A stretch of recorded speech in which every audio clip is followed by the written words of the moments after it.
Hello everyone, आज हम देखेंगे कैलेंडर पंचांग। ठीक है, और ये हमारा जो लेक्चर होगा ये लेक्चर नंबर 5 होगा, लेक्चर नंबर 5 होगा। इसके प्रीवियस में हमने 1 से लेकर के 4 तक का जो वीडियो है उसको किया हुआ है, उसमें सारे आपको टेक्निक बताए हुए हैं, मतलब ट्रिक्स बताए हुए हैं कि कैलेंडर क्वेश्चंस को आप देखते ही सेकेंड में ही कैसे सॉल्व करेंगे। ठीक है, और वहाँ तक यानी 1 से 4 तक के पहले आप वीडियो को एक बार वॉच कर लें, उसके बाद इस वीडियो को देखें, क्योंकि उसमें डेट वाइज जैसे कि 26 जनवरी 1950, 13 अगस्त 2021 कोई भी दिन आप कैसे देख सकते हैं, कैसे बता सकते हैं वो दिन कौन सा है। साथ में उसके बाद हमने डेट को डिफर करके भी, जैसे कि 26 जनवरी को शनिवार था तो 28 मार्च को कौन सा दिन होगा महीना के थ्रू, या फिर 26 मार्च 2011 को आपका रविवार था तो 18 मार्च 2011 को क्या होगा एक साल के थ्रू। ऐसे क्वेश्चन, बहुत सारे क्वेश्चंस कराए हुए हैं जो कि कहाँ हैं, आपके प्रीवियस वीडियो में अवेलेबल है, और वो वीडियो प्लेलिस्ट बना हुआ कैलेंडर नाम का, वहाँ पे अवेलेबल है, या फिर कैलेंडर का जो आपका लिंक है उस प्लेलिस्ट का वो डिस्क्रिप्शन बॉक्स में दिए हुए हैं, आप वहाँ से जाके देख सकते हैं। स्टार्ट करते हैं इस वीडियो को।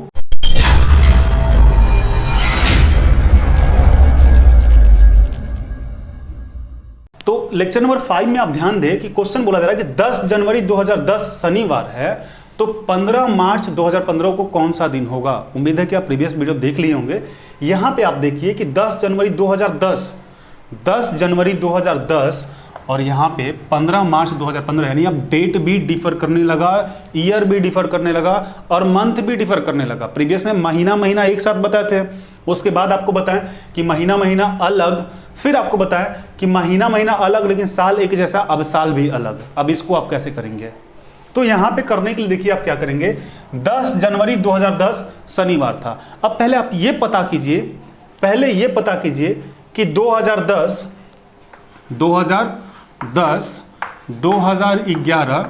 2012, 2013, 2014 और 2015 इसमें कौन लीप ईयर है और कौन आपका जनरल ईयर है, ये तो आपको पता करना पड़ेगा ना। इतना तो आपको पता करना पड़ेगा। यहाँ पे शताब्दी नहीं है इसलिए 400 से डिवाइड नहीं करेंगे। आपका ईयर है, जनरल साल है, उसको 4 से डिवाइड करके पता करते हैं।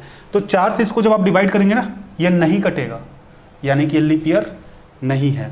इसको भी करके देख लीजिए, नहीं कटेगा, जनरल ईयर है। ये आपका लीप ईयर है, ये आपका लीप ईयर है। ये आपका लीप ईयर नहीं है, ये भी नहीं है। 2012 के बाद 4 साल बाद 2016 आएगा, तो यहाँ पे आप थोड़ा सा दिमाग भी लगा सकते हैं कि अब इसमें केवल एक लीप ईयर है। अब यहाँ पे देखिए कि एक साल जो होता है वो 365 दिनों का होता है। एक साल 365 दिनों का होता है जनरल में, और जो लीप होता है वो 366 दिनों का होता है। इसको जब आप 7 से भाग दे रहे होंगे, 7 से जब भाग दे रहे होंगे तो 7 पचे 35 कट गया, 1 5, 7 दूनी 14, 1, यानी यहाँ पे जो रिमाइंडर बचेगा ना जनरल के लिए वो आपका 1 बचेगा। समझ रहे बात को। 7 पचे 35, 1 5, 7 दूनी 14, 1, और जब आप इसको डिवाइड कर रहे होंगे तो यहाँ पे 2 बचेगा। सिंपल सा बात है, 7 पचे 35 कट गया 1 6, 7 दूनी 14, 2, यानी कि ये जो बीच वाला साल है ये हम पूरा कैलकुलेट नहीं करने वाले हैं। जनवरी का क्या होगा, फरवरी का क्या होगा, उससे मतलब नहीं है। बस 2010 और 2000 लास्ट वाले 2010 से क्वेश्चन स्टार्ट है, 2015 पे एंड है, लास्ट वाले ईयर को छोड़ के बाकी का रिमाइंडर आप लिख लीजिए। यानी इसके लिए क्या होगा, जनरल वर्ष है 1, इसके लिए 1, 2012 लीप ईयर है 2, 2013 1, 2014 1, इसका काम खत्म।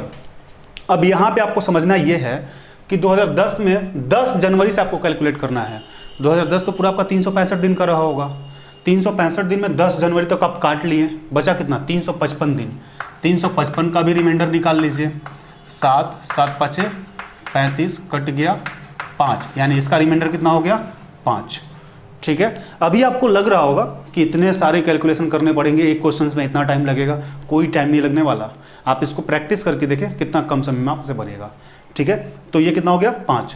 2015 की यदि बात करें, 2015 की, तो 2015 में जनवरी जो है, जनवरी तो रहेगा, जनवरी रहेगा, फरवरी भी रहेगा, मार्च भी रहेगा। अब जनवरी 31 दिनों का होता है, तो 31/7 आप कर लीजिए, कितना हो जाएगा, 7 चौका 28, 3 ना। फरवरी जनरल ईयर है, 28 दिनों का होगा, लीप ईयर होता 29 दिनों का, तो 28 इसका 0 हो जाएगा, 7 का 28 पूरा पूरा कट जाएगा, लिख देते हैं। और मार्च 15 तक ही लेना है, यानी कि कितना हो जाएगा 15/7, इसका रिमाइंडर 1, यानी 3 1 4, इसका रिमाइंडर कितना हो जाएगा 4। बस बन गया आपका मैथ। यहाँ पे देखिए ये रिमाइंडर 5 2 7 हो गया, 4 5 6 7, ये भी कट गया, 7 कट गया, यानी कि 10 जनवरी 2010 को शनिवार था, तो रिमाइंडर 0 बच रहा है, यानी 15 मार्च 2015 को भी आपका क्या होगा, शनिवार ही होगा, शनिवार ही होगा। बात आपको समझ में आ गई होगी। एक बार फिर से रिपीट करते हैं, थोड़ा सा आप समझें क्या है। 10 जनवरी 2010 को शनिवार है, 15 मार्च 2015 को कौन सा दिन होगा। पहले 2010, 2011, 2012, 13, 14, 15 लिख लिए, लिखने की भी जरूरत नहीं है, आप मुँह ज़बानी भी कर सकते थे कि 2010 जो है जनरल ईयर है, इसको हटा दीजिए, 2015 बस 2 साल को हटा दीजिए। इसके बाद देखिए लीप ईयर जो रहेगा, जब भी लीप ईयर रहेगा आप याद रखेंगे, जब भी लीप ईयर हो, लीप वर्ष हो, ठीक है, हिंदी में ईयर भी लिख सकते थे, इंग्लिश में लिख देते हैं, लीप ईयर हो तो रिमाइंडर कितना होता है, रिमाइंडर 2 होता है साल के लिए, डायरेक्टली साल के लिए। और जनरल वर्ष हो, जनरल यानी सामान्य लिख सकते थे, सामान्य वर्ष हो तो रिमाइंडर 1 होता है। तो ये जनरल था, आप 1 लिख दीजिए डायरेक्ट, ये आपका लीप था 2 1 1, ये तो अभी समझाना था आपको, इसलिए इतना टाइम लगा, इस तरीके से लिख लिए, यानी इसका कॉन्सेप्ट क्लियर, इसका क्लियर, इसका क्लियर, इसका क्लियर। अब फंसता ये है 2010 और 2015, ये भी क्यों फंसेगा, 365 दिन का 2010 है, चूंकि जनरल वर्ष है, 10 जनवरी तक आप काट लिए, 255 से डिवाइड दे लीजिए, इसका रिमाइंडर 5 आएगा। और रही बात 2015, तो इसमें जनवरी आएगा आपका, तो जनवरी में कितना होता है रिमाइंडर 3, फरवरी आएगा, जनरल है तो 0, और मार्च है 15/7, यानी 7 दूनी 14, 1, रिमाइंडर 4 हुआ। अब आप डायरेक्ट जोड़ सकते थे, 5 1 6 2 8 9 10 4 14, 14/7, यानी कि रिमाइंडर 0, 7 दूनी 14 कट गया, यानी जो डे था वही डे आपका आएगा। अब उम्मीद है कि आपको समझ में आ गया होगा, आप इस चीज़ को बाई ट्रिक यूज कर सकते थे, इतना कॉन्सेप्ट आपको एग्जाम में समझाने की जरूरत नहीं है, आप ये ट्रिक याद रखें, ठीक है। क्या कि लीप ईयर होगा तो कितना होगा कोड 2, और जनरल ईयर होगा तो कोड 1, बस डायरेक्ट आप कीजिए, ये आपका साल खत्म, ये निकालना, तो आप तो निकाल सकते हैं आसानी से। अब आप इसको एक बार नोट करें, फिर नेक्स्ट क्वेश्चन को देखते हैं। अब प्रीवियस क्वेश्चन तो आपको समझ में आ गया होगा, उसी पे बेस एक और क्वेश्चन है, आप ध्यान दें। 15 मार्च 2019 को सोमवार, तो 4 जनवरी 2025 को कौन सा दिन होगा।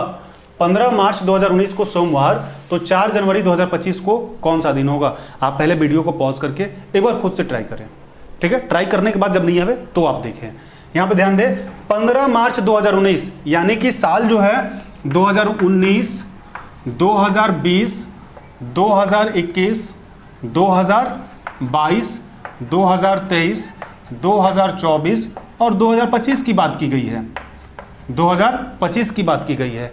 अब यहाँ पे पहले आप देख लें कि लीप ईयर आपका कौन सा है। ये तो जनरल ईयर है, 4 से कटेगा नहीं, ये आपका लीप ईयर है, 4 से डिवाइड दे दीजिए, 4 पंचे 20, 4 पंचे 20, यानी ये आपका क्या हो गया, लीप ईयर हो गया। अब लीप ईयर हो गया 2020, तो 21 तो होगा नहीं, 22 होगा नहीं, 23 होगा नहीं, क्यों नहीं होगा, हर 4 साल बाद लीप ईयर होता है, यानी 20 के बाद 24 आपका लीप ईयर होगा।